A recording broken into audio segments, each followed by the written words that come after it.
अस्सलामुअलैकुम and welcome to नया दौर। मेरा नाम है ज़ियाद फैसल और मैं आज चूँकि वज़ीर आज़म साहब मलेशिया के दौरे पर रवाना हो चुके हैं तो मेरा ये ख्याल है कि थोड़ी सी गुफ्तगू फ़ॉरेन पॉलिसी के हवाले से हो जाए। ख़ास तौर पे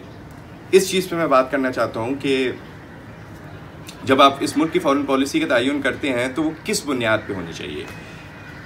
चूँकि आजकल बहुत से जो तज्ज़िया निगार हैं, जो कमेंटेटर्स हैं,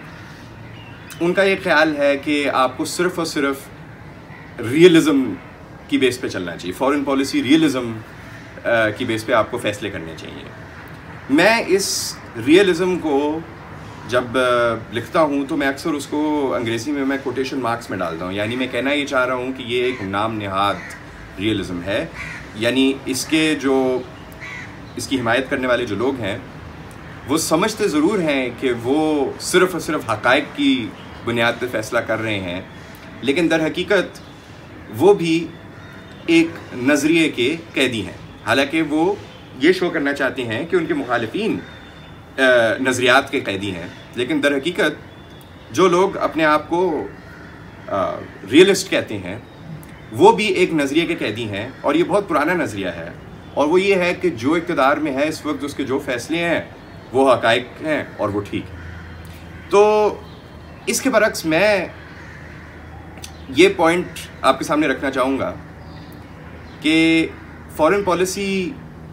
जज्बात पे तो मबनी नहीं होनी चाहिए, लेकिन उसूलों पे और नज़रियात पे मबनी ज़रूर होनी चाहिए। बल्कि इस चीज़ का हर मुल्क को तयन कर लेना चाहिए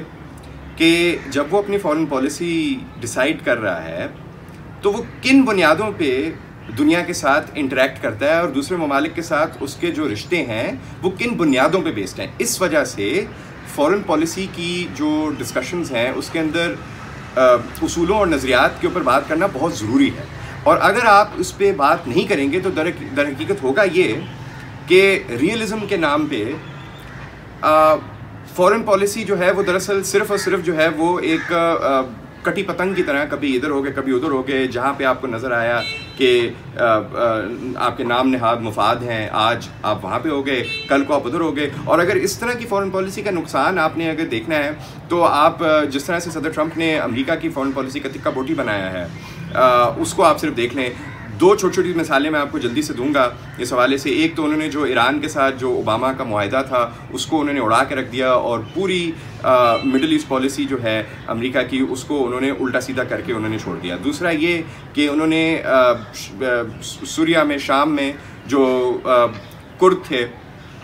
कुर्दों की जमात थी, उसके साथ उनकी एक लॉन्ग स्टैंडिंग एक अलायंस थी, उन्होंने उसको बिल्कुल पता नहीं क्या हुआ एकदम से बैठे बैठे उसको बिल्कुल उल्टा दिया और उससे दरअसल अमेरिका के मुफादात को नुकसान पहुंचाया। अगर आप उन्हें पूछेंगे कि आपने ये चीज़ें क्यों की, वो कहेंगे जी देखें जी हमें हक़ाइक़ की बुनियाद पे चलना चाहिए, जज्बात में नहीं आना चाहिए। लेकिन दर हकीकत उन्होंने जज्बात पे भी फ़ैसला किया,